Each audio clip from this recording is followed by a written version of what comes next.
الحمد لله الذي أرضع الأفلاك والأرضين من كان نبيا وآدم بين الماء والطين والصلاة والسلام على سيد المرسلين وعلى آله وأصحابه أجمعين أما بعد فأعوذ بالله من الشيطان الرجيم بسم الله الرحمن الرحيم والسابقون الأولون من المهاجرين والأنصار والذين اتبعوهم بإحسان رضي الله عنهم ورضوا عنه وأعد لهم جنات تجري من تحتها الأنهار خالدين فيها أبدا ذلك هو الفوز العظيم صدق الله مولانا العلي العظيم وبلغنا رسوله النبي الأمين المتين الكريم معزز محترم سامعین کرام السلام علیکم ورحمۃ اللہ وبرکاتہ ان اللہ وملائکتہ یصلون علی النبی یا ایھا الذین آمنوا صلوا علیہ وسلموا تسلیما اللهم صل على سيدنا ونبينا ومولانا محمد وعلى آله وأصحابه وبارك وسلم صلاة وسلاما عليك يا سيدي يا رسول الله صلى الله تعالى عليه وسلم. حضرت گرامی اعلی حضرت امام احمد رضا فاضلی بریلوی رحمۃ اللہ تعالی علیہ بارگاہ رسالت مآب صلی اللہ علیہ وسلم میں صلاۃ و سلام کا نذرانہ عقیدت پیش فرماتے ہوئے کہتے ہیں مصطفیٰ جان رحمت پہ لاکھوں سلام، شمع بزم ہدایت پہ لاکھوں سلام. وہ مصطفیٰ جو رحمتوں کی جان ہے ان پر لاکھوں سلام، اور ہدایتوں کی جو بزم ہے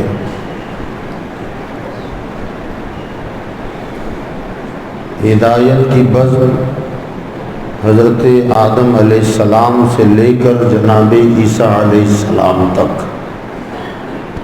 یہ بزم ہدایت ہے، اور اس بزم ہدایت میں چمکتی ہوئی شمع، روشن چراغ وہ ہمارے آقا ہیں. شمع بزم اس کی شمع ہے، ہدایتوں کی جو بزم ہے اس میں چمکتی دمکتی جو شمع ہے اس شمع کا نام ہے محمد الرسول اللہ صلی اللہ تعالی علیہ وسلم. تو بزم ہدایت کی وہ شمع ہے، اور شمع جب روشن ہوتی ہے تو ہم اور آپ اسے بہتر طریقے سے جانتے ہیں کہ جو شمع سے جتنا دور ہوگا اتنا ہی اس کا قد چھوٹا ہوگا، اور شمع کے جتنا قریب بندہ آئے گا تو اس کا قد بڑھتا جائے گا. اس کا جو سایہ ہے، اس کے سائے کا جو قد ہے وہ بڑھے گا، پھیلے گا، حتیٰ کہ ایک اندھیرے کمرے میں آپ شمع روشن کر دیں، اور آپ تو آپ ہیں، پوری جسامت تو اپنی جگہ ہے، لیکن شمع کے سامنے خالی آپ اپنا انگوٹھا رکھ دیں تو آپ کے انگوٹھے کے سائے سے پورا کمرہ بھر جائے گا، اتنا بڑا سایہ اس کا ہوتا ہے.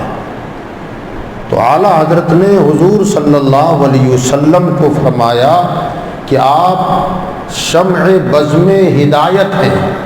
ہدایت کی جو بزم ہے اس بزم کی شمع جناب مصطفیٰ صلی اللہ علیہ وسلم ہے. اب اس روشن شمع کے قریب جو جتنا قریب جائے گا اس کا سایہ اتنا ہی دراز ہوگا، اس کا پھیلاؤ اتنا ہی زیادہ ہوگا۔ تو حضور صلی اللہ علیہ وسلم کے قرب و جوار میں رہنے والوں کو کہتے ہیں صحابہ۔ یہ صحابہ حضور کے قریب ہیں، تو وہ اتنے قریب ہیں، اتنے قریب، اور بعض تو اتنے قریب کہ ان کے سائے سے جیسے ہمارے انگوٹھے کے سائے سے کمرہ بھر جاتا ہے، تو ایسے بعض کے سائے سے دنیا بھر گئی ہے۔ اور وہ جس کا سایہ پوری دنیا میں پھیلا ہوا ہے وہ شمع کے قریب رہنے والی ذات ابو بکر صدیق ہے۔ ابو بکر صدیق سرکار کے اتنے قریب ہیں کہ ان کا سایہ اتنا دراز ہوا، اتنا بڑھ گیا کہ گویا پورے عالم میں چھا گیا ہے۔ اب جو دنیا میں رہنا چاہتا ہے اور ابو بکر کا سایہ میں نہیں رہنا چاہتا، اسے چاہیے کہ وہ دنیا ہی چھوڑ دے، کیونکہ ان کا سایہ اتنا دراز ہے۔ تو یہ شمع کے قریب رہنے والے، جو جتنا قریب ہوگا اس کے سائے کا قد قامت بڑھتی چلی جائے گی۔ نبیوں کے بعد امت میں سب سے افضل ترین طبقہ، سب سے افضل ترین جماعت صحابہ کی جماعت ہے۔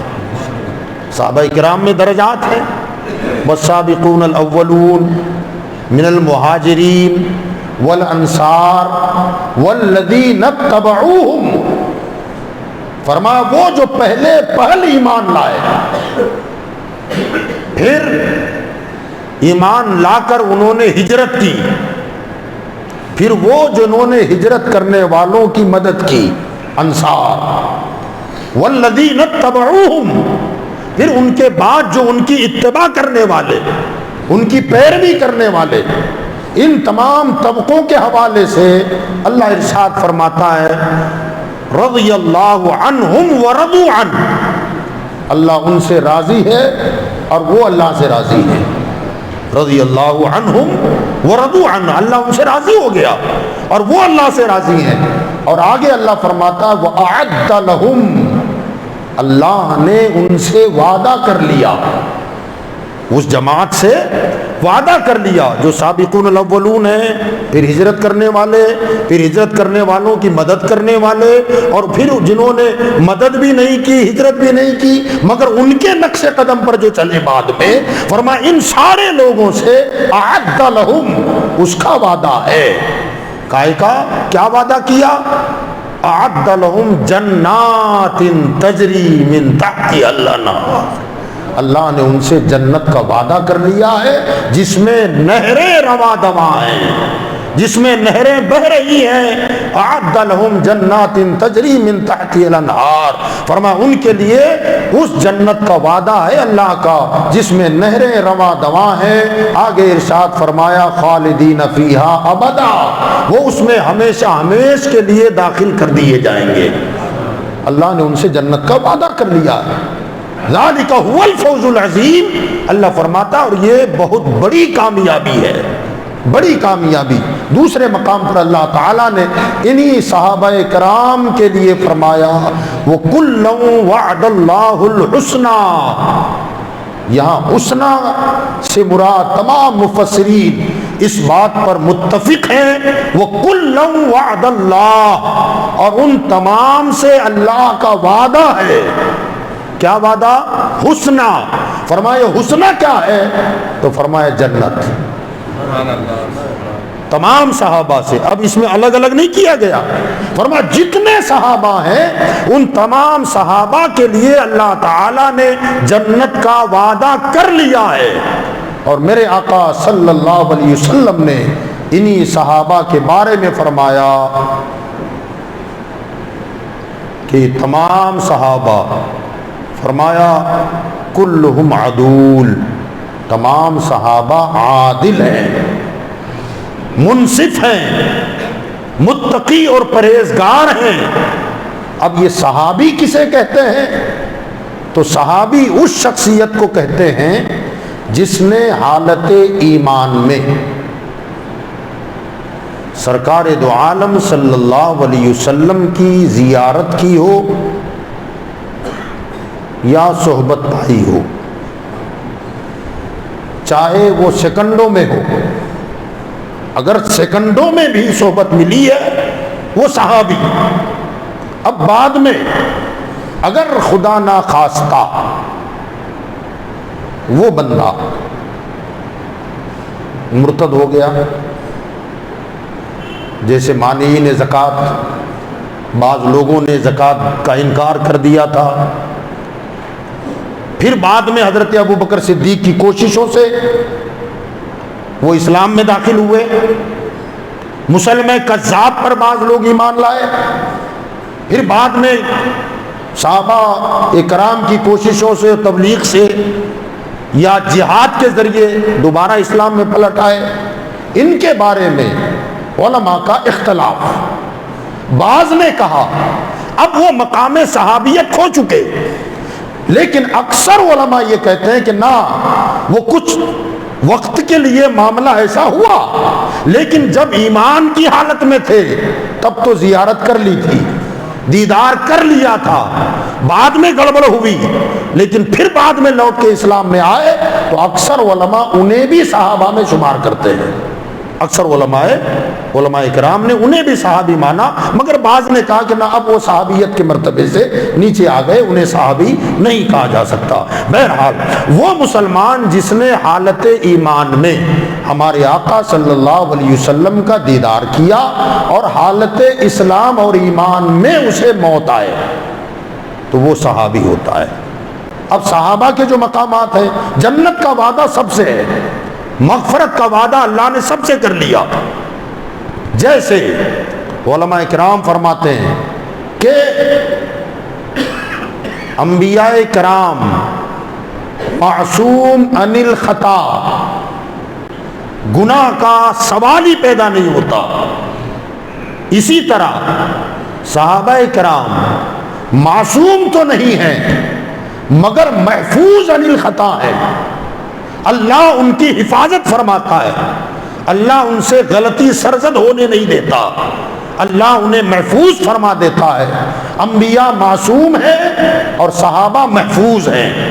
صحابہ کرام کا مقام اور مرتبہ اتنا بلند و بالا ہے کہ حضرت سیدنا عبداللہ ابن مبارک رضی اللہ تبارک و تعالی عنہ سے کسی نے سوال کیا کہ صحابہ کرام میں سے کوئی ادنا درجے کا صحابی ہو. ادنا درجے کا، صحابہ کرام کے جو درجات ہیں ان میں جو خاص طور سے مجتہد صحابہ ہیں، جو مجتہد ہیں، صحابہ ہیں مگر علم میں ان کا اتنا بلند ہے کہ وہ مقام اجتہاد پر فائز ہو جائیں، ان کی شان ہی نرالی ہے. بعض ان میں وہ ہیں جو صحابی تو ہیں مگر غیر مجتہد ہیں، اور بعض ان میں وہ ہیں جو غیر مجتہد سے بھی علم کم رکھتے ہیں، اور بعض تو وہ ہیں جو دیہات کے علاقوں میں رہنے والے، کبھی کبھار مدینہ آ گئے، کبھی کبھی سرکار کی زیارت ہو جائے. ایسے لوگ کہ جتنا کچھ سیکھا گاؤں میں جا کر اسی پر عمل کرنے لگے، کا وہ ان کا درجہ اور نیچے ہو جاتا ہے. اور صحابہ میں بعض صحابہ تو ایسے بھی ہیں کہ جنہوں نے کچھ نہیں سیکھا، عمل بھی کچھ نہیں، علم بھی بس ضروریات دین کا جتنا علم ہونا چاہیے اتنا، مگر ہیں صحابی. فرمایا ان کا جو درجہ ہے، ان کے بعد آنے والی امت، بعد میں آنے والی امت میں کوئی بڑے سے بڑا علامہ ہو، فہامہ ہو، مجتہد ہو، ولی ہو، قطب ہو، ابدال ہو، اغواث ہوں، فرد ہوں، فرد الافراد ہوں یا غوث اعظم ہو، فرمایا اس ادنا درجے کے صحابی کے مقام کو نہیں پا سکتا. حتیٰ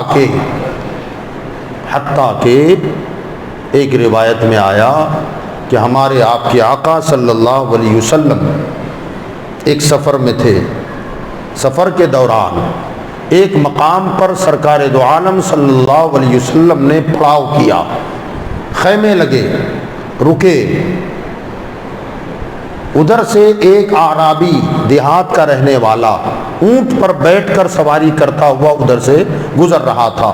اس کی نظر پڑی اس قافلے پر، تو چونکہ حلیہ، تہذیب، تمدن، یہ دیکھ کر اسے اندازہ ہوا کہ یہ جو قافلہ ہے یقیناً ان کا حلیہ عیسائیوں جیسا نہیں ہے، ان کا حلیہ یہودیوں جیسا نہیں ہے، ان کا حلیہ مکہ میں جو مشرکین رہتے ہیں ان سے بھی کچھ ہٹا ہوا ہے، گویا یہ کوئی اور لوگ ہیں. اسے شبہ ہوا. مطلب کیا کہ مسلمان وہ ہوتا ہے کہ جسے غیر بھی دیکھے تو پہچان لے کہ یہ کوئی خاص ہے، عام نہیں ہے. وہ غیر مسلم تھا، اس نے ان کا حلیہ دیکھا، انداز دیکھا، چہرہ مہرہ دیکھا، تو اسے لگا کہ نہ یہ یہودی ہیں، نہ عیسائی ہیں، نہ اور کوئی قوم سے تعلق ہے، یہ کوئی نیا طبقہ نظر آ رہا ہے. ان کے قریب آیا اور آ کر کے ان سے کہا کہ تم لوگ کہاں کے رہنے والے ہو؟ تو انہوں نے کہا کہ ہم مدینہ کے رہنے والے ہیں. کہا کہ تمہاری قومیت کیا ہے، کس مذہب سے تعلق رکھتے ہو؟ کیونکہ اب تک میں نے ایسے لوگوں کو نہیں دیکھا. تو انہوں نے کہا کہ ہم اسلام کے ماننے والے ہیں اور ہم مسلمان ہیں. تو کہا یہ اسلام اور مسلمان، کیا یہ بات وہی ہے جو میں نے کبھی سنی تھی کہ مکۃ المکرمہ میں کسی محمد صلی اللہ علیہ وسلم نامی شخص نے نبوت کا اعلان کیا اور مکہ میں جو مذہب ہے اس سے ہٹ کر کے کوئی دوسرے مذہب کی بات کی؟ تو کہا ہاں ہم انہی کے ماننے والے ہیں، ہمارا مذہب اسلام ہے اور وہ ہمارے پیغمبر ہیں، اللہ کے نبی ہیں. تو اس نے کہا کیا تمہارے پیغمبر تمہارے ساتھ ہیں؟ صحابہ نے کہا کہ ہاں ہمارے ساتھ ہیں. کہا کیا میں ان سے مل سکتا ہوں؟ صحابہ بڑے خوش ہوئے کیونکہ وہ جانتے تھے کہ ایک مرتبہ کوئی سرکار کے قریب آ جائے تو ظاہر بات ہے سرکار کچھ کہیں نہ کہیں، اللہ نے انہیں بزم ہدایت کی شمع بنا دیا. شمع بزم ہدایت ہے، وہ ہدایتوں کی بزم کی شمع ہے، اور جو قریب آ گیا وہ روشنی پا کر جائے گا. صحابہ نے کہا ابھی رکو، اجازت لے کے آتے ہیں. سرکار کی بارگاہ میں ایک صحابی حاضر ہوئے، کہا یا رسول اللہ ایک دیہاتی ہے، غیر مسلم ہے، ملنا چاہتا ہے. آقا نے فرمایا آنے دو. اب جیسے ہی وہ خیمے میں داخل ہوا پہلی نظر مصطفیٰ کے چہرے پر پڑی، جیسے ہی دیکھا تو دل دے بیٹھا. کہا یار کچھ بھی ہو یہ بندہ جھوٹا نہیں ہو سکتا، یہ چہرہ جھوٹے کا ہو ہی نہیں سکتا ہے. وہیں سے کھڑکی کھل گئی، اللہ نے ہدایت کے لیے اس کے دل کا دروازہ کھولا. وہ قریب آیا اور آ کر کے حضور صلی اللہ علیہ وسلم کے پاس بیٹھا اور کہنے لگا کہ آپ کس بات کی دعوت دیتے ہیں؟ میرے آقا صلی اللہ علیہ وسلم نے فرمایا میری دعوت یہ ہے کہ اللہ ایک ہے، وہی عبادت کے لائق ہے، اس کے سوا کوئی عبادت کے لائق نہیں. سچا معبود وہی معبود حقیقی ہے. شرک سے باز آؤ. اپنے ہاتھوں سے بنے ہوئے مجسمے عبادت کے لائق نہیں ہوتے. عبادت کے لائق وہ ہوتا ہے جس نے ہمیں بنایا ہے. ہم نے جسے بنایا وہ عبادت کے لائق نہیں، جس نے ہمیں بنایا وہ عبادت کے لائق ہے. شرک سے بچیں، گناہ سے بچیں، ظلم سے بچیں، زیادتی سے بچیں، لوٹ گھسوٹ سے بچیں. قیامت کو مانیں، موت آئے گی، مرنے کے بعد دوبارہ زندہ کیا جائے گا، پھر ہماری زندگی کے سارے اعمال کی پیشی ہوگی، وہاں پوچھ گچھ کی جائے گی. میں اللہ کا رسول ہوں، یہ پیغام لے کر دنیا والوں کے پاس آیا ہوں. وہ باتیں دل میں اترتی چلی گئیں اور اس نے کہا کہ آپ جو کچھ کہہ رہے ہیں میں اسے مانتا ہوں، مجھے کلمہ پڑھا دیں، میں مسلمان بننا چاہتا ہوں. سرکار نے کلمہ پڑھایا، وہ مومن ہوا، اسلام قبول کیا اور عرض کرنے لگے کہ یا رسول اللہ صلی اللہ علیہ وسلم جتنی باتیں آپ نے مجھے بتائیں کیا میں اپنے گاؤں جا کر یہ باتیں اپنی ماں سے، باپ سے، بھائیوں سے، بہنوں سے، اپنے گھر والوں سے جا کر کے بتاؤں؟ ہو سکتا ہے کہ اللہ تعالیٰ ان کے لیے بھی ہدایت کا دروازہ کھول دے. سرکار نے فرمایا تم جاؤ، جتنا مجھ سے سیکھا یہ جا کر کے وہاں دوسروں کو بتاؤ. اب یہ وہاں سے اٹھ کر کے اپنی اونٹنی کے پاس آئے.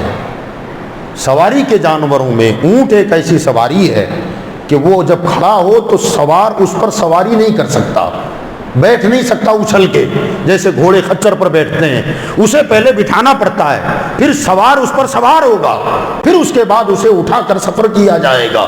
وہ گئے، اپنی اونٹنی کو بٹھایا، اس پر چڑھے اور پھر اسے اٹھائے۔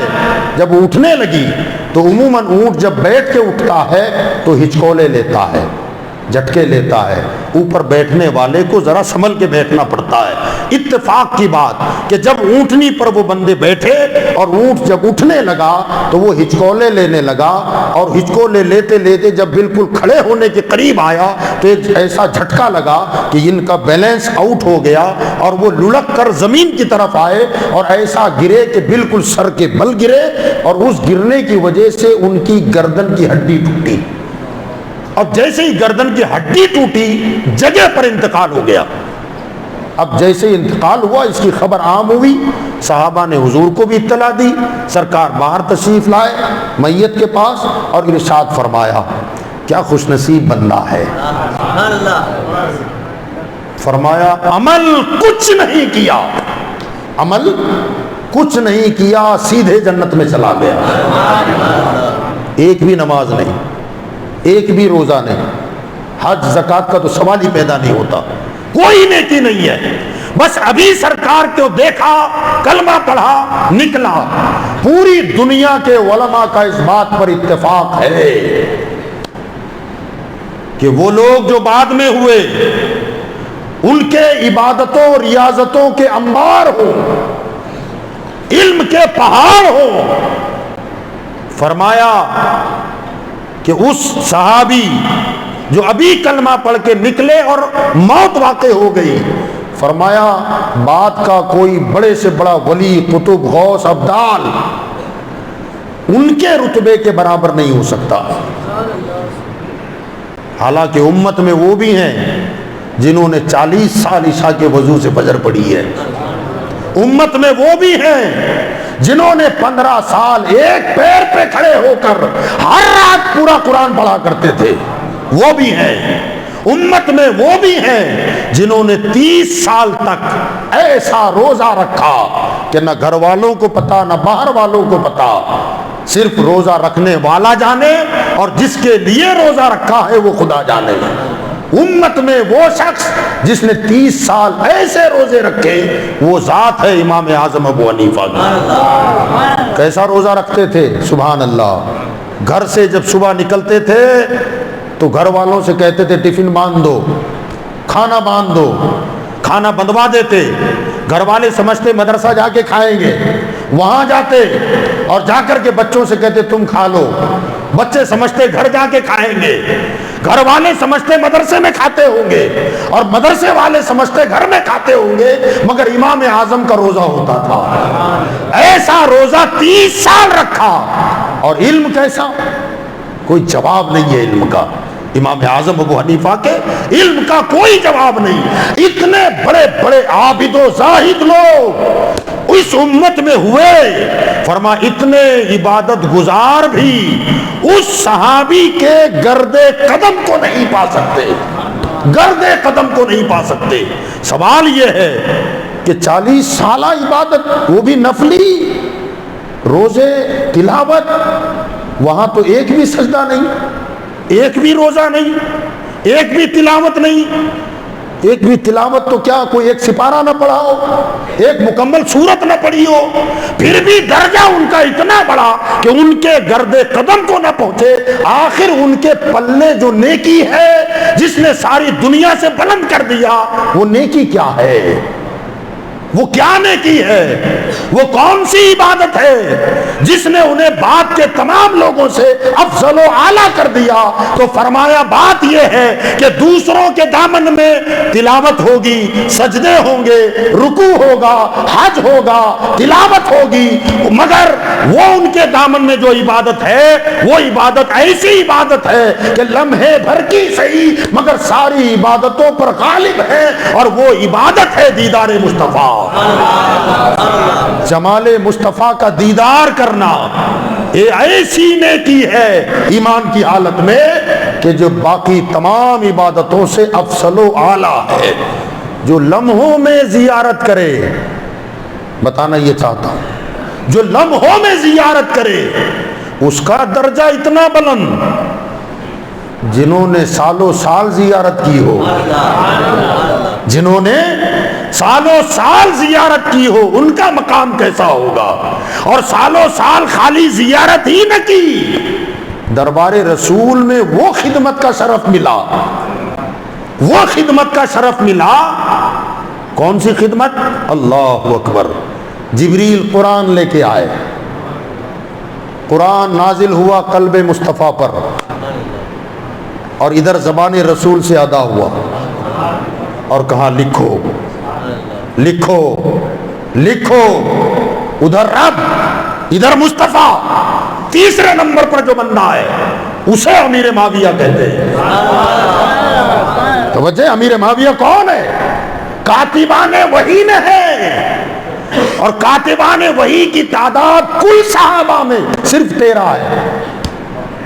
صحابہ کی تعداد تقریباً انبیاء کی تعداد کے برابر ہے، تقریباً انبیاء 1,24,000 کم و بیش، اتنی تعداد، اتنی بڑی تعداد میں قرآن رب کی طرف سے نازل ہوا قلب مصطفیٰ پر، ادھر زبان رسول سے نکلا، سب سے پہلے جنہیں قرآن سننے کا شرف ملا ان 13 لوگوں میں امیر معاویہ ہیں، کاتبان وحی ہیں۔ ذرا سوچیں آپ، غور کریں، اور نہ صرف یہ کہ کاتبان وحی ہیں بلکہ میرے مصطفیٰ کے کاتبان خطوط ہیں۔ امیر معاویہ کاتب خطوط ہیں۔ کاتب خطوط جب سرکار دو عالم صلی اللہ علیہ وسلم بادشاہوں کو، عمراء کو، وزراء کو خط لکھتے تھے تو وہ لکھواتے تھے امیر معاویہ سے، لکھو۔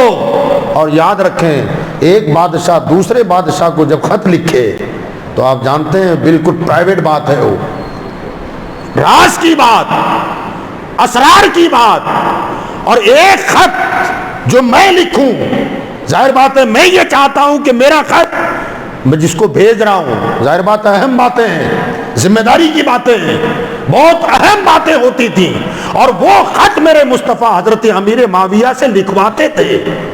تو کیا ہوا؟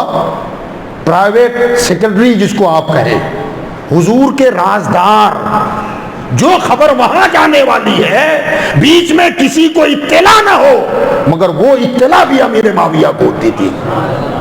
تو حضرت سیدنا تمام صحابہ افضل ہیں، مقام ہے۔ یاد رکھیں، حضور صلی اللہ علیہ وسلم نے ارشاد فرمایا، ارشاد فرماتے ہیں کہ میرے صحابہ امت میں ایسے ہیں جیسے سالن میں نمک، کہتے سبحان اللہ، امت میں ایسے ہیں جیسے سالن میں نمک۔ اس کی 2 طریقے سے علماء نے تشریح کی، ایک تو یہ کہ بعد کی امت کثرت میں ہوگی، کروڑوں میں ہے نا، آج کروڑوں میں ہے، اور صحابہ کو دیکھیں تو ان کے مقابلے میں جیسے سالن میں نمک تھوڑا گرتا ہے، فرمایا تھوڑے سے ہیں۔ علامہ جلال الدین سیوطی علیہ رحمہ فرماتے ہیں ٹھیک ہے ان کے مقابلے میں وہ کم ہیں، اس اعتبار سے بھی نمک ہو گیا، کیونکہ ترکاری زیادہ ہو نمک تھوڑا ہی گرتا ہے، دوسری چیزیں زیادہ گرتی ہیں۔ علامہ جلال الدین سیوطی علیہ رحمہ فرماتے ہیں اس کو اس اعتبار سے دیکھو کہ سالن میں چائے جتنا مسالہ ڈالیں، جو اسی پکانا ہو پکائیں، جب تک نمک نہ ہو مزہ نہیں ہے، ٹیسٹ تبھی آئے گا جب نمک گرے گا۔ فرمایا میری امت کی شان ایسی ہے جو کروڑوں کروڑ ہے مگر ان میں ذائقے کا مزہ دینے والی ذات میرے صحابہ کی ہے۔ ہاں، حضرت سیدنا خواجہ حسن بصری رحمۃ اللہ تعالی رضی اللہ تعالیٰ عنہ فرمایا کرتے تھے ہمارا نمک ہم سے چلا گیا۔ صحابہ کو کے بارے میں جب بات نکلتی تو فرماتے تھے کہ ہمارا نمک ہم سے نکل گیا، اب سارا کچھ پھیکا پھیکا رہ گیا، نمک نکل گیا پھیکا پھیکا رہ گیا۔ یہ حال ہے۔ حضور صلی اللہ علیہ وسلم نے ارشاد فرمایا، یاد رکھیں تمام صحابہ کلہم عدول، عدل والے ہیں، متقی ہیں، پرہیزگار ہیں، سکہ ہیں۔ حضرت سیدنا امیر معاویہ رضی اللہ تعالیٰ عنہ، ان سے تقریباً 163 حدیثیں مروی ہیں، 163 حدیثیں مروی ہیں۔ 4 امام بخاری اور امام مسلم نے 4 روایت دونوں نے مل کے اپنی کتابوں میں اسے لکھا، اور 5 حدیثیں امیر معاویہ کی وہ ہیں جس کو امام مسلم نے مسلم شریف میں نقل فرمایا۔ امیر معاویہ وہ ہیں جنہوں نے صحابہ سے روایت کیا، اور جن سے روایت لی ہے امیر معاویہ نے ابو بکر ہیں، عمر ہیں، عثمان غنی ہیں، مولا علی ہیں، اور ان صحابہ سے روایتیں لی بھی، اور جن سے روایت کی، جن کو روایت بیان کی، اس میں صحابہ بھی ہیں اور تابعین بھی ہیں۔ اب ظاہر بات ہے حدیث، اور خاص طور سے یہ 2 امام جنہوں نے دونوں نے 4 لی، اور امام مسلم نے 5 حدیثیں حضرت امیر معاویہ سے نقل فرمائی، ان سے روایت کی ہے یہ حدیثیں۔ باقی بیہقی، ترمذی اور طبرانی وغیرہ نے ایسی کل حدیثیں 163 حضرت امیر معاویہ سے مروی ہیں، مگر خاص طور سے امام بخاری اور امام مسلم کی روایت کی جو شرطیں ہیں کہ کس سے روایت قبول کی جائے۔ کوئی حدیث بیان کر رہا ہے کہ مجھے حدیث معلوم ہے، سنے میں سناتا ہوں، تو ہر کس و ناقص سے کبھی حدیث نہیں لیتے تھے۔ ماشاءاللہ، نعرہ تکبیر، نعرہ رسالت، مفتی طہور صاحب قبلہ، ماشاءاللہ ماشاءاللہ۔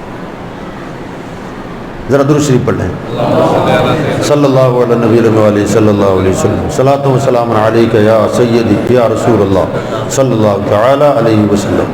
تو یہ جو شیوخ ہیں، شیخین ہیں، امام بخاری، امام مسلم، تمام محدثین کے مقابلے میں حدیث قبول کرنے کی ان کی جو شرطیں ہیں نا، یہ سب سے زیادہ سخت ہیں۔ حتیٰ کہ اگر کسی کے فسق کے معاملے میں شبہ ہوتا نا، شبہ شک، یقینی بات تو دور ہو گئی، خالی شک پیدا ہو جائے کہ اس آدمی میں کچھ دیانت کی کمی ہے، تو بھی اس کی حدیث کو قبول نہیں فرماتے، قبول نہیں کرتے ہیں، اور اگر قبول کر لی تو اسے ضعیف میں ڈالتے ہیں کہ یہ حدیث ضعیف ہے، کیونکہ فلاں آدمی ہے، اس کے تقوی شعاری اور پرہیزگاری کے معاملے میں تھوڑا شبہ ہے، ہمیں تھوڑا شک ہے، اس وجہ سے یہ حدیث ضعیف قرار دی جاتی ہے۔ مگر امام بخاری جیسی شخصیت، امام مسلم جیسی شخصیت حضرت امیر معاویہ سے جب روایت قبول کر رہے ہیں، اس کا مطلب یہ ہے کہ ان دونوں شیخین کے نزدیک حضرت امیر معاویہ رضی اللہ تعالیٰ عنہ عادل ہیں، متقی ہیں، پرہیزگار ہیں، اس لیے انہوں نے اتنی حدیثیں قبول فرمائی۔ ظاہر بات ہے ذرہ برابر بھی اگر شک ہوتا تو پہلے تو قبول نہ کرتے، اور قبول کر لیتے تو ضعیف میں ڈالتے، مگر جتنی روایتیں لی ہیں سب کے سب صحیح الحدیث ہیں، صحیح حدیثیں ہیں، تمام محدثین کا اتفاق ہے کہ بالکل یہ حدیثیں صحیح ہیں۔ حضرت سیدنا امیر معاویہ رضی اللہ تعالیٰ صرف یعنی صحابی تو ہیں، مگر صحابہ کے اس کیٹیگری میں آتے ہیں جسے مجتہد کہتے ہیں، مجتہد صحابہ میں ان کا شمار ہوتا ہے۔ حضرت سیدنا عبداللہ ابن عباس رضی اللہ تعالیٰ عنہ، حضرت عبداللہ ابن عباس حبر الامہ ان کو کہا جاتا ہے، صحابہ میں رئیس المفسرین، قرآن کے سب سے زیادہ سمجھنے والے، جن کے علم قرآن کے لیے میرے مصطفیٰ نے دعا مانگی ہے، دعا کی ہے۔ حبر الامہ، رئیس المفسرین عبداللہ ابن عباس، حضور صلی اللہ علیہ وسلم کے چچا زاد بھائی، ان کا غلام حضرت امیر معاویہ کے پاس موجود تھے۔ ایک دن حضرت امیر معاویہ رضی اللہ تعالی عنہ کو انہوں نے دیکھا، جب اس وقت موجود تھے، کہ انہوں نے وتر 1 رکعت پڑھی۔ عشاء میں جو ہم وتر نماز پڑھتے ہیں کتنی ہے؟ 3 ہے۔ حضرت امیر معاویہ نے 1 پڑھا، 1 پڑھی۔ تو حضرت عبداللہ ابن عباس کے جو غلام تھے، اب انہوں نے مسلسل دیکھا تھا 3 پڑھتے ہوئے، وہاں سے جب واپس آئے تو آ کر کے ان کے غلام نے حضرت عبداللہ ابن عباس سے کہا کہ معاویہ کو کیا ہو گیا ہے؟ کہا کیا ہوا؟ کہ وتر 1 رکعت انہوں نے پڑھی ہے۔ تو حضرت عبداللہ ابن عباس نے فرمایا چپ کرو، معاویہ سے کچھ نہ کہو، وہ مجتہد ہے، وہ فقیہ ہے، یہ فرمایا کچھ نہ کہو۔ عبداللہ ابن عباس جیسی ذات جسے مجتہد مانے، اس کے علم کا مقام بتائیں آپ کیسا ہوگا. عبداللہ ابن عباس جیسے کہیں کہ انہیں کچھ نہ کہو وہ فقیہ ہے, تو ان کے علم کا معیار کتنا بلند ہوگا. اب یہاں رک کر میں اب اس بات کو تو میں نے بیان کر دیا, مگر آپ کے ذہن میں یہ بات آ سکتی ہے کہ وتر 1 رکعت کیسے پڑھ دی؟ امام اعظم فرماتے ہیں کہ وتر کتنی ہے؟ ہمارے یہاں 3 ہے. فرمایا یہ حدیث بھی مسلک امام اعظم کی تائید کر رہی ہے. کون سی 1 رکعت جو انہوں نے پڑھائی نا, یہ جو روایت ہے, فرمایا اس سے بھی مذہب حنفی کی کو تقویت ملتی ہے. کہ وہ کیسے؟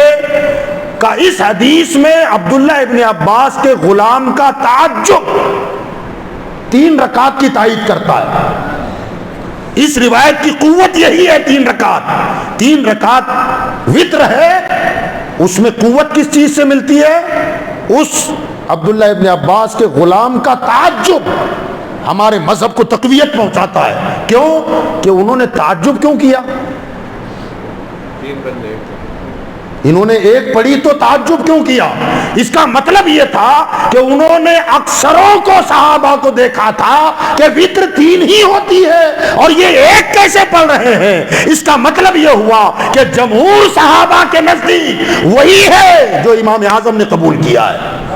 تو گویا وتر ہمارے نزدیک جو 3 رکعت ہے. بہرحال بتانا مجھے یہ تھا مقصود کہ امام حضرت سیدنا امیر معاویہ رضی اللہ تبارک و تعالی عنہ کو مجتہد قرار دینے والی ذات حضرت عبداللہ ابن عباس جیسی ذات ہے, تو اپنے مقام پر اجتہاد کا درجہ رکھتے تھے. اور حضرت امیر معاویہ رضی اللہ تعالی عنہ حضور صلی اللہ علیہ وسلم کے خاندانی قرابت دار بھی ہیں, سسرالی قرابت دار بھی ہیں.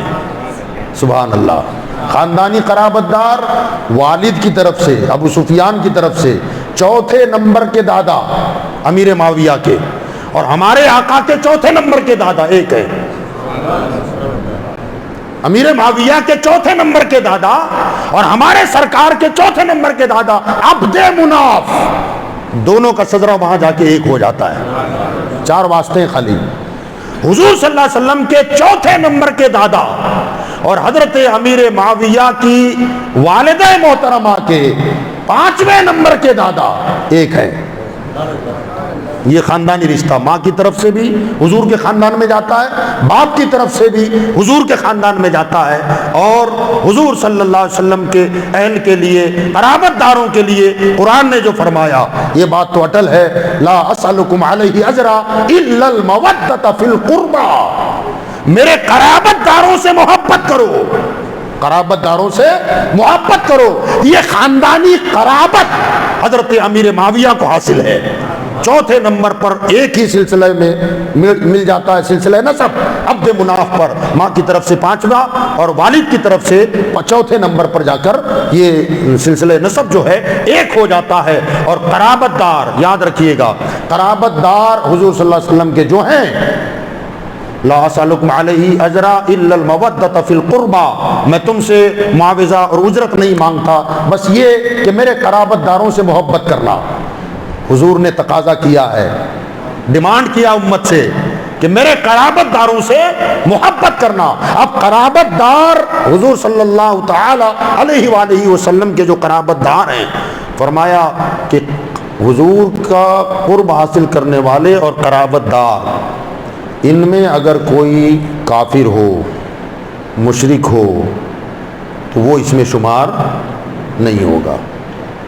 قرابت دار خاندان کا رشتہ, ابو لہب حضور صلی اللہ علیہ وسلم کا سگا چاچا, مگر آقا کریم صلی اللہ علیہ وسلم نے کیا فرمایا, تعلق ایمان کا نہیں تھا, چاچا تھا, پھر بھی فرمایا لا قرابت بیننا و بین ابی لہب, لا قرابت, میرے اور ابو لہب کے بیچ میں کوئی قربت نہیں ہے, کوئی رشتہ نہیں ہے. کیا پتا چلا, اگر ایماندار ہے اور پھر خاندان کا رشتہ ہے تو حضور کے قرابت داروں میں شمار کیے جائیں گے. اور قرآن کہتا ہے کہ ان کی قرابت داروں سے محبت کرو. تو گویا امیر معاویہ حضور کے خاندانی قرابت دار ہوئے، امت پر لازم ہے کہ ان سے محبت کی جائے، امت پر لازم ہے کہ ان سے محبت کی جائے۔ ایک بات تو یہ ہو گئی، اور دوسری بات حضور صلی اللہ علیہ وسلم نے یہ ارشاد فرمائی، ارشاد فرمایا کہ میرے بعد میرے صحابہ میں سے کسی کو اپنے طعنے اور تشنے کا نشانہ نہ بنانا، کسی کو نشانہ نہ بنانا۔ فرمایا تمہارا احد پہاڑ کے برابر سونا خیرات کرنا، اور میرے صحابی کا مٹھی بھر جو خیرات کرنا۔ فرمایا تمہارا پہاڑ جیسا سونا دینا، اس کے جو مٹھی بھر جو کے برابر نہیں ہو سکتا۔ صحابی کا مٹھی بھر جو صدقہ کرنا، اس کی جو بلندی ہے، عظمت ہے، ثواب ہے، اجر ہے۔ فرمایا تم غیر صحابہ اگر احد پہاڑ کے برابر بھی سونا صدقہ کرو نا، فرمایا اتنا ثواب نہیں ملے گا جو میرے صحابی کو مٹھی بھر جو دینے سے ملتا ہے۔ فرمایا اپنے طعنے اور تشنوں کا اسے نشانہ نہ بنانا۔ ایک مقام پر حضور صلی اللہ علیہ وسلم نے فرمایا کہ جب کبھی تم دیکھو، اچھا یہ جو روایت ہے، اس روایت کے بارے میں بعض محدثین نے فرمایا کہ یہ جملہ حضور نے کیوں فرمایا کہ لوگوں میرے صحابہ کو اپنے طعنوں کا نشانہ نہ بناؤ، فرمایا یہ کس کے لیے فرمایا؟ تو بعض محدثین کا کہنا یہ ہے کہ اصل بات یہ ہے کہ حضرت سیدنا خالد ابن ولید چونکہ بعد میں ذرا دیر سے اسلام میں آئے تھے نا، دیر سے اسلام قبول کیا ہے، فرمایا جو السابقون الاولون میں سے جو صحابی تھے ان کے ساتھ ان کا کوئی مسئلہ ہو گیا، اور جب مسئلہ ہوا تو انہوں نے کچھ تیز باتیں خالد ابن ولید نے ان سے کہہ دی۔ یہ خبر حضور صلی اللہ علیہ وسلم کو جب پہنچی تب حضور صلی اللہ علیہ وسلم نے فرمایا کہ میرے صحابی کو طعنے اور تشنے نہ دیا کرو، یہ فرمایا۔ مگر اس پر بھی حضرت سیدنا جلال الدین سیوطی علیہ رحمہ فرماتے ہیں کہ نہ، میرے نزدیک وہ بات نہیں ہے، کیونکہ صحابہ کرام رضوان اللہ تعالی علیہ اجمعین میں سے اگر خالد ابن ولید کے لیے یہ بات کہی ہوتی تو خالد ابن ولید خود صحابی ہے، جلال الدین سیوطی علیہ رحمہ فرماتے ہیں وہ تو خود صحابی ہیں، پھر ان سے یہ کہنا کیا مطلب کہ میرے صحابہ کو طعنے اور تشنے نہ دیا کرو، کیا مطلب؟ تو حضرت علامہ جلال الدین سیوطی فرماتے ہیں کہ ہمارے نزدیک یہ ہے، محدث ہیں، فرما ہمارے نزدیک یہ ہے کہ میرے نبی نے نور نبوت سے مستقبل کو دیکھ لیا تھا، ہمارے آقا نے نور نبوت سے مستقبل کو دیکھا تھا کہ ایک زمانہ ایسا آئے گا کہ بعد کے لوگ میرے صحابہ پر انگشت نمائی کریں گے، طعنے اور تشنے دیں گے، اس لیے حضور نے مستقبل کو دیکھ کر پہلے خبر دے دی ہے۔ پھر آگے ارشاد، ایک مقام پر میرے آقا صلی اللہ علیہ وسلم نے ارشاد فرمایا، ارشاد فرماتے ہیں کہ اگر تم کسی کو دیکھو کہ میرے کسی صحابی کو برا کہہ رہا ہے، سب و شتم کر رہا ہے، تو اس سے فوراً کہہ دو تیری اس بات پر اللہ کی لعنت ہو۔ سرکار نے فرمایا جب سنو کہ وہ برائی کر رہا ہے کسی صحابی کی تو فوراً کہہ دو اللہ تیری اس بات پر اللہ کی لعنت ہو۔ کیا مطلب؟ ایک طرف تو برائی سے روکا، برائی نہ کرنا، اور اگر کوئی برائی کر دے تو سننے والے پر لازم ہے کہ اسے ٹوکے، اور خالی ٹوکے ہی نہیں بلکہ بد دعا کے جملے حضور نے ارشاد فرمایا یہ کہو کہ تیری اس بات پر اللہ کی لعنت ہے، کہ صحابی رسول کو برا کہہ رہا ہے۔ تو حضرت سیدنا امیر معاویہ رضی اللہ تعالیٰ عنہ حضور صلی اللہ علیہ وسلم کے خاندانی قرابت دار، دوسرے سسرال کی طرف سے حضرت سیدہ ام حبیبہ ام المومنین ام حبیبہ رضی اللہ تعالی عنہ حضرت امیر معاویہ کی سگی بہن ہے، سگی بہن، یعنی امیر معاویہ ہمارے آقا کے نسبتی برادر سالے صاحب، اور یہی وجہ ہے کہ حضرت سیدنا جلال الدین رومی رحمت اللہ علیہ، مولانا روم جس کو کہتے ہیں، رومی رحمت اللہ، مثنوی شریف میں جہاں وہ واقعہ لکھا ہوا ہے سن لیں آپ، اس کو بعد میں ہونا چاہیے تھا مگر بات آ گئی ہے تو ہم بتا دیتے ہیں کہ امیر معاویہ رضی اللہ تعالیٰ عنہ کو صحبت مصطفیٰ سے وہ پاور ملا تھا، وہ طاقت تھی، اب ان کی کرامات میں شمار کیا جاتا ہے کہ ایک دن فجر کے وقت آپ کی آنکھ لگ گئی تو کسی نے آگے دستک دی، مشہور ہے، دستک دی، کہا اٹھو فجر ہو رہی ہے، نماز چھوٹ جائے گی. تو آپ بڑی خوشی سے اٹھے، لیکن ڈھونڈا، کہا کون ہے، کس نے جگایا مجھے؟ تو وہ نظر آیا کوئی سامنے. کہا بھیا تو کون ہے مجھے نماز کے لیے جگایا؟ کہا جلدی جائیے ٹائم نکل جائے گا. پتہ کیوں پوچھ رہے ہیں؟ تو کہا نا بتا مجھے کون ہے تو، جلدی بتا. پکڑ لیا اسے، چھوڑ نہیں رہے. کہا چھوڑیے نماز پڑھیے. تو کہا نا جب تک تو بتائے گا نہیں کون ہے چھوڑوں گا نہیں. تو کہا میں ابلیس ہوں. تو آپ نے فرمایا تو نے یہ کام کب سے شروع کر دیا؟ تیرا کام تو نمازوں سے روکنا ہے اور نماز کے لیے جگا رہا ہے. یاد رکھیں ہر نماز کی دعوت دینے والا صحیح ہو یہ ضروری نہیں ہے. سمجھے کہ نہیں سمجھے؟ سمجھ میں آئی نا بات؟ ہاں، یہ مت سمجھو بڑی نیکی کی دعوت دیتا ہے، بھلائی کی دعوت دیتا ہے، دین کی بات کرتا ہے. یاد رکھیے گا امیر معاویہ کو فجر میں جگانے والا کوئی کون تھا؟ وہ خود کہہ رہا ہے کہ میں ابلیس ہوں، جلدی جائیے. کہا تو نے یہ کب سے شروع کر دیا؟ کہا اس میں بھی راز ہے، چھوڑیے. کہا نا وہ راز بتاؤ، راز بتا کب چھوڑوں گا. تو کہا حضرت آج سے کچھ دن پہلے آپ کو تھپکی دے کے سلا دیا تھا، فجر قضا ہو گئی آپ کی، آپ نے قضا تو پڑھ لی مگر اتنا روئے اتنا روئے اتنا روئے کہ میں نے فرشتوں میں باتیں سنی کہ اللہ تعالیٰ نے آپ کے رونے کو ایسا پسند کیا کہ فرشتوں سے فرمایا کہ فرشتوں معاویہ کی ایک نماز قضا ہوئی مگر اس کے غم میں اتنا رویا کہ میری رحمت کے سمندر کو جوش آیا، میں اسے 500 نمازوں کا ثواب دیتا ہوں. آج آپ کی آنکھ خود ہی لگ گئی تو میں ڈر گیا پھر روئیں گے، اور روئیں گے تو 500 نماز کا ثواب پھر پائیں گے. تو میں چاہتا تھا 500 نہ ملے، ایک ہی پا کر کے ثواب ایک ہی کا مل جائے، میں اتنا چاہتا تھا. یہاں بھی دھوکا، سمجھ گئے آپ؟ یہاں بھی دھوکا. بتانا یہ چاہتا ہوں کہ حضرت امیر معاویہ رضی اللہ تبارک و تعالی عنہ نے شیطان جیسے طاقتور کو جب پکڑا تو کہا چھوڑوں گا نہیں جب تک بتائے گا نہیں، راز جب تک نہ بتائے گا چھوڑوں گا نہیں. پتا چلا کہ حضور کی برکت سے حضور کے صحابہ کو اللہ نے وہ قوت عطا فرمائی کہ ابلیس جیسے کا طاقتور کو اگر پکڑ لے تو چھڑانے کی طاقت نہیں ہے ابلیس میں. ذرا سوچو جب نبی کے غلاموں کا یہ پاور ہے تو ان کے آقا کا عالم کیا ہوگا، غلاموں کے داتا کا عالم کیا ہوگا، میرے مصطفیٰ کی قوت کا عالم کیا ہوگا.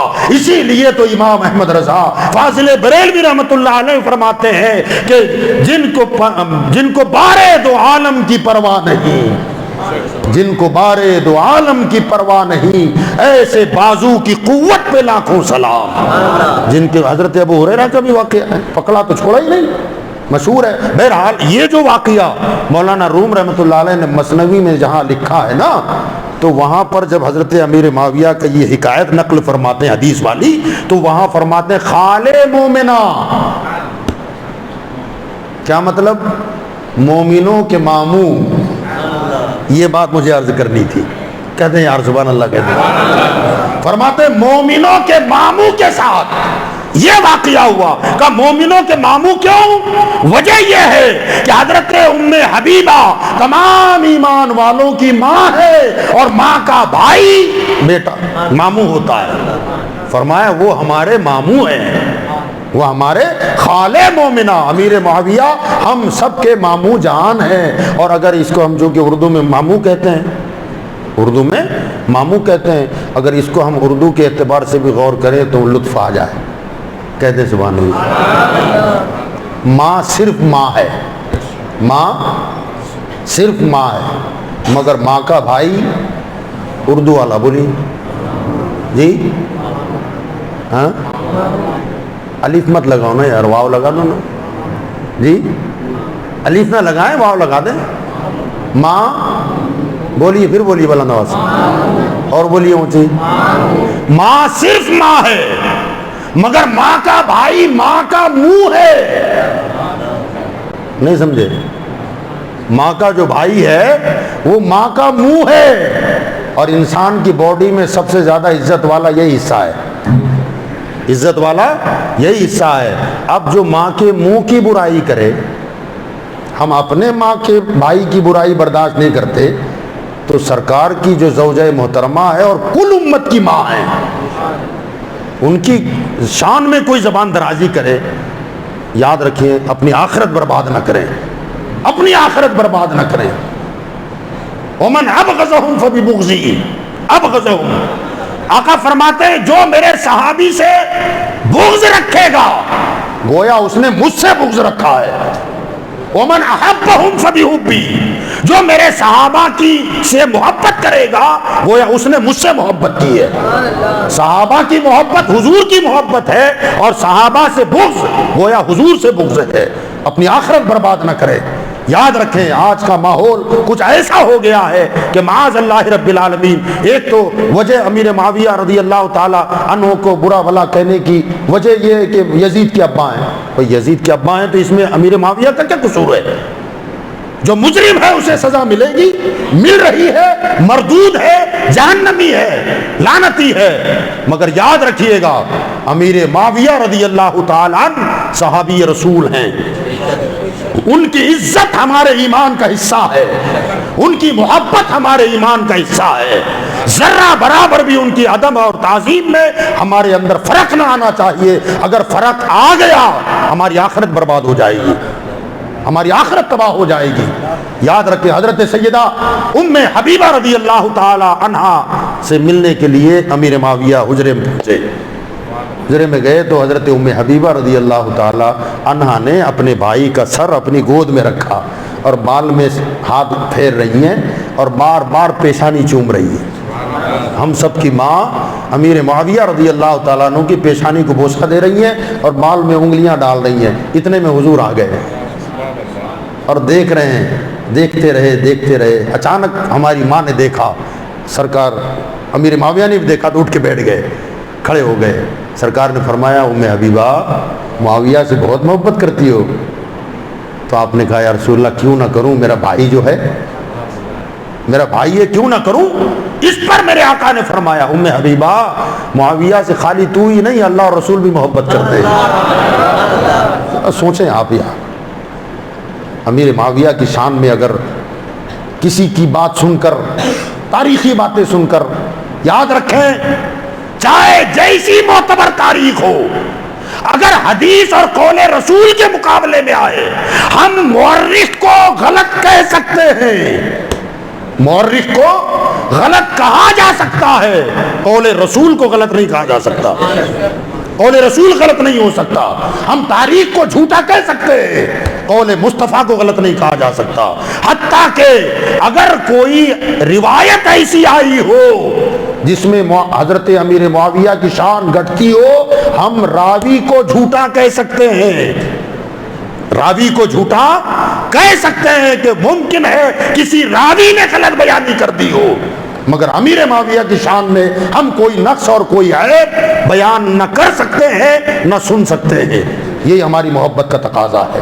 حضرت سیدنا امیر معاویہ رضی اللہ تبارک و تعالی عنہ کیسے متقی، پرہیزگار، عادل، منصف مزاج۔ حضور صلی اللہ علیہ وسلم نے خود ایک مرتبہ دعا کی کہ اللہ معاویہ کو قرآن کا علم عطا فرما، معاویہ کو حساب کا علم عطا فرما، قرآن اور حساب کا علم عطا فرما، اور معاویہ کو جہنم سے دور فرما دے۔ ایک مقام پر دعا کی، اے اللہ معاویہ کو ہادی اور مہدی بنا، ہدایت یافتہ اور ہدایت دینے والا بنا۔ حضور نے دعا مانگی کہ ہادی اور مہدی بنا، ہدایت یافتہ اور ہدایت دینے والا بنا۔ جب حضور کی زبان سے یہ نکل رہا ہے پتہ چلا کہ وہ ہدایت یافتہ بھی ہے اور گمراہوں کو ہدایت دینے والے بھی ہیں۔ اب ان کی شان میں زبان میں تان دراز کرنا ایمان کا شیوا نہیں ہے۔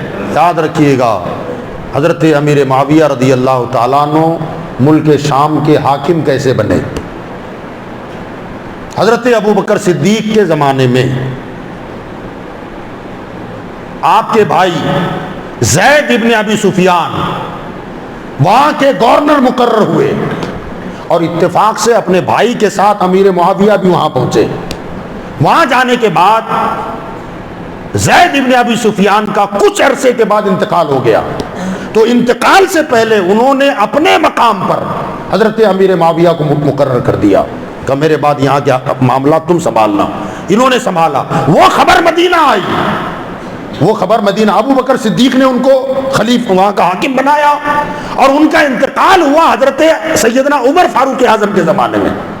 جیسے انتقال ہوا, خبر آئی کہ ان کی جگہ پر امیر معاویہ مقرر ہوئے, تو حضرت عمر فاروق اعظم نے معزول نہیں کیا, قائم رکھا, برقرار رکھا اس منصب پر. یہ سلسلہ چلا, آپ کا دور پورا نکل گیا.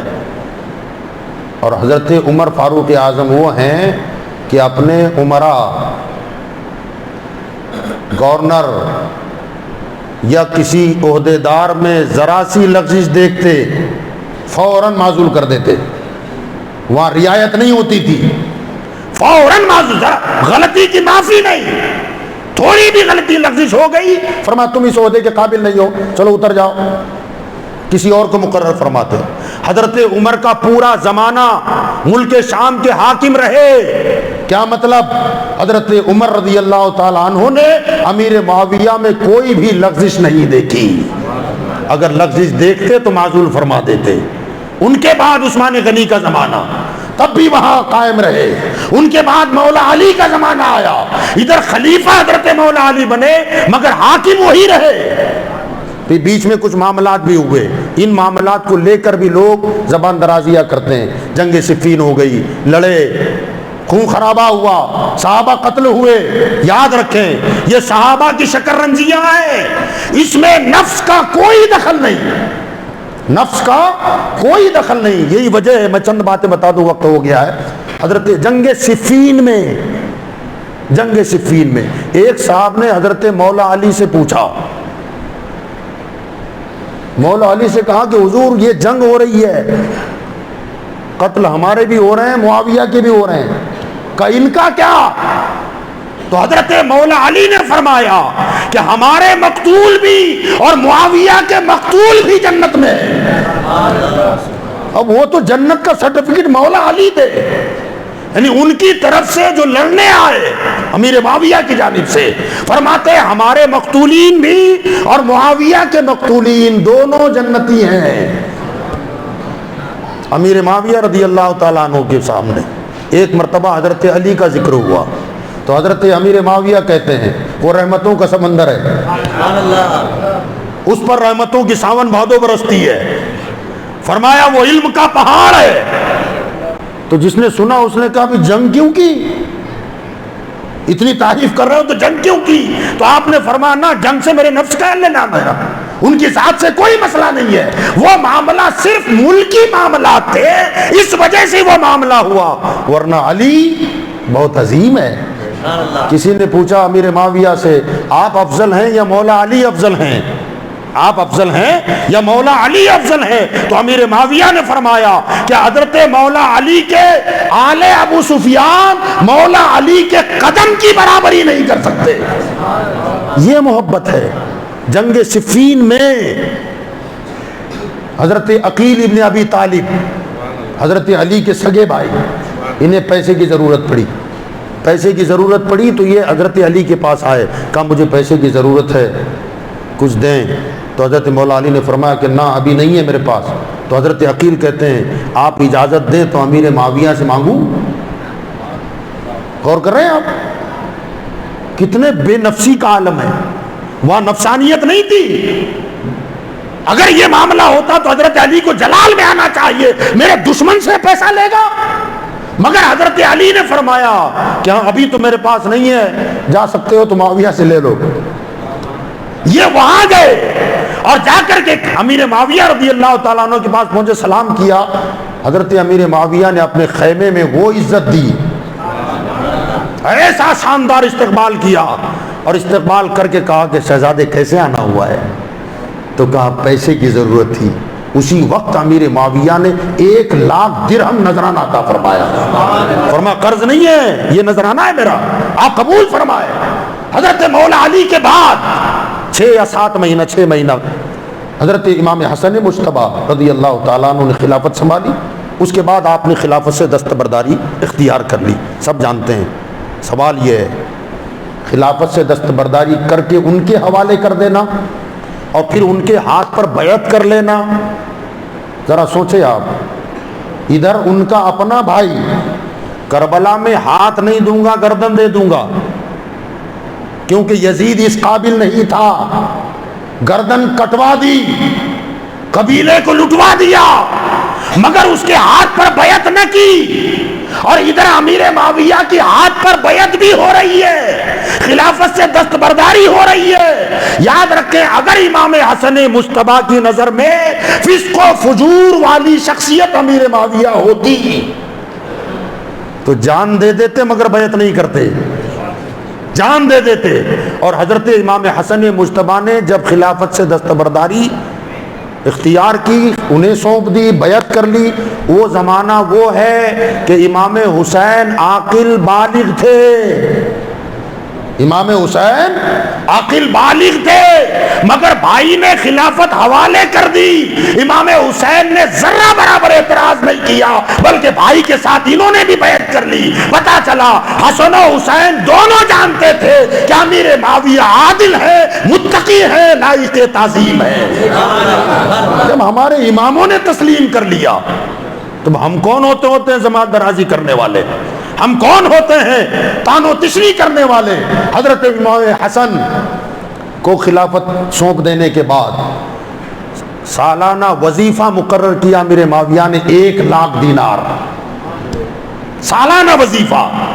اس کے علاوہ نذرانے الگ، اور ہر تحفہ بھی قبول کیا، نذرانہ بھی قبول کیا، اور اس کے ساتھ ساتھ یہ وظیفہ جو مقرر تھا وہ بھی قبول کرتے رہے۔ ذرا سوچو اگر امیر معاویہ میں فسق ہوتا، وہ فاسق ہوتے، فاجر ہوتے یا مجرم ہوتے معاذ اللہ، تو امام حسن جیسی شخصیت نذرانے قبول کرتی؟ الصوارق المحرقہ کی روایت ہے کہ ایک مرتبہ وظیفے کے علاوہ ایک مشت حضرت امیر معاویہ نے 4,00,000 درہم نذرانے کے طور پر امام حسن کو عطا فرمایا، حضرت نے قبول بھی فرما لیا۔ سالانہ جو وظیفہ تھا، ایک مرتبہ یہ ہوا کہ 1 سال امیر معاویہ کے دوسرے کاموں کی وجہ سے وہاں بھیجنا بھول گئے، وظیفہ آنے میں دیر ہو گئی، تو امام حسن فرماتے ہیں خود کہ میں نے چاہا کہ خط لکھ کر امیر معاویہ کو کی یاد دہانی کرا دوں کہ میرا وظیفہ نہیں پہنچا۔ ابھی میں یہ سوچ رہا تھا کہ خط لکھنا چاہیے تاکہ انہیں یاد آئے کہ میرا وظیفہ مجھے نہیں پہنچایا گیا ہے۔ فرماتے ہیں اسی رات جب میں سویا تو میرے خواب میں میرے نانا جان آ گئے، اور فرمایا مخلوق کی طرف توجہ کیوں، اللہ کی طرف کر، خط لکھنا چاہتے ہو؟ تو کہا یا رسول اللہ سوچا تھا نانا جان تھوڑا سا معاملہ تنگ دستی کا ہے، وظیفہ آیا نہیں، تاخیر ہو گئی، تو میرے آقا صلی اللہ علیہ وسلم نے فرمایا انہیں خط نہ لکھو، میں یہ وظیفہ دے رہا ہوں، اسے پڑھ لو۔ فرماتے ہیں میرے دعا ہے ذرا لمبی ہے، انہوں نے وظیفہ دیا۔ آپ فرماتے ہیں کہ میں نے نانا جان کا دیا ہوا وظیفہ شروع کر دیا۔ اب شروع کیا تھا، 1 ہفتہ نہیں گزرا 15,00,000 درہم حضرت امیر معاویہ نے روانہ فرمایا، 15,00,000، اور اس میں لکھا کہ 1,00,000 آپ کا اپنا جو وظیفہ ہے وہ، اور 14,00,000 میری طرف سے، یہ بھولنے کے طور پر جرمانہ سمجھے یا کچھ بھی سمجھے، نذرانہ سمجھ کے قبول فرما لیں، تاخیر ہو گئی معذرت چاہتا ہوں۔ ذرا آپ سوچیں، یہ محبتیں، یہ احترام ہے ایک دوسرے کے درمیان، اور آج بات کے 1400 سال کے بعد لوگ یاد رکھیے گا، اور یہ سارا جو معاملہ ہو رہا ہے نا، تو بعض لوگ یہ سمجھتے ہیں کہ حب علی میں ہو رہا ہے، محبت علی میں، محبت اہل بیت میں ہو رہا ہے، نہ، یاد رکھیں یہ بغض معاویہ محبت علی میں نہیں ہے، بلکہ اس کے پس پردہ بھی بغض اہل بیت ہے، اہل بیت کا بغض ہے اس میں۔ آپ کہیں گے کیسے؟ تو یاد رکھیے گا، وقت نہیں کہ زیادہ تفصیل میں، خارجی فرقہ جنم کیسے لیا؟ بغض معاویہ کی وجہ سے علی المرتضیٰ کے باغی ہو گئے، دشمن ہوئے، کیونکہ امیر معاویہ سے مولا علی نے صلح کی، اور جیسی صلح کی تو جو محبت کے دعوے دار تھے انہوں نے کہا کہ اب حضرت علی نے اللہ کے مقابلے میں دوسرے حکم بنا لیا، لہذا معاذ اللہ حضرت علی پر کفر کا حکم لگا دیا، وہیں سے یہ خارجی فرقہ جنم لیا۔ تو بغض معاویہ میں حضرت علی رضی اللہ تعالیٰ عنہ سے خروج کیا، اور انہیں معاذ اللہ اہل بیت کے بھی باغی ہو گئے۔ یاد رکھیے گا، بغض معاویہ آخرت برباد کر دے گا۔ حضور صلی اللہ علیہ وسلم نے فرمایا میری اہل بیت سفینہ نوح کے مانند ہیں اور میرے صحابہ ستاروں کے مانند ہیں، اس میں سوار ہو جاؤ نجات پا جاؤ گے، ان کی اقتدا کرو نجات پا جاؤ گے، ان کی پیروی کرو، فَبِأَيِّهِمْ اقْتَدَيْتُمْ اهْتَدَيْتُمْ، ان میں سے تم جس کی پیروی کرو گے ہدایت پا جاؤ گے۔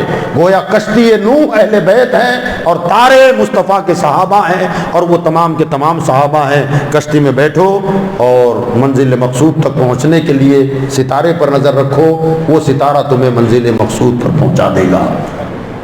فَبِأَيِّهِمْ اقْتَدَيْتُمْ أَصْحَابِكَ النُّجُومُ، فرمایا میرے صحابہ ستاروں کی طرح ہیں، چمکتے دمکتے ستارے ہیں۔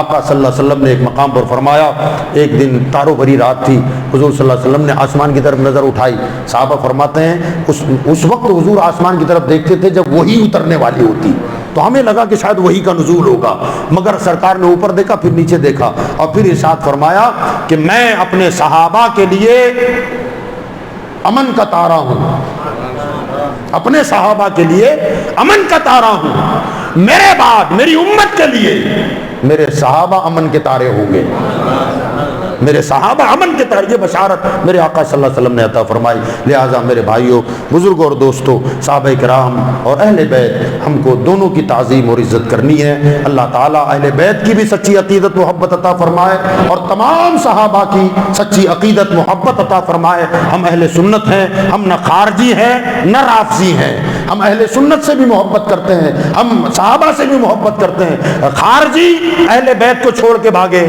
اور رافضی صحابہ کے گستاخ ہوئے، مگر ہم وہ ہیں بقول امام احمد رضا، اہل سنت کا ہے بیڑا پار، اہل سنت کا ہے بیڑا پار، اصحاب حضور نجم ہے اور ناو ہے اطرت رسول اللہ کی، ہمارا بیڑا انشاءاللہ پار ہی ہوگا، وما علینا الا البلاغ۔